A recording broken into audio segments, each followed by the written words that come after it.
If banks can lend money out of thin air and the loans default, how is this bad for the banks? Well, because they'll be insolvent. They won't be able to.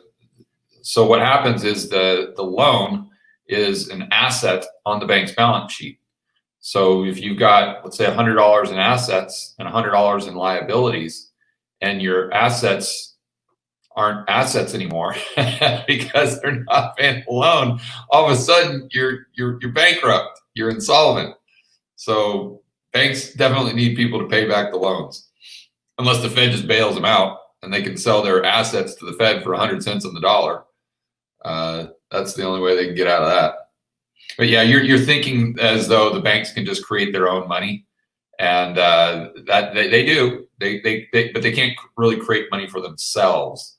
It gets a little tricky there. I'd need a whiteboard to show you, but yeah, they can't just wave a magic wand and create, because all they create, if you think about it, is a liability. They create a deposit that's a liability for themselves. So they're not really creating something that they can spend into the economy. You can spend it, but they can't.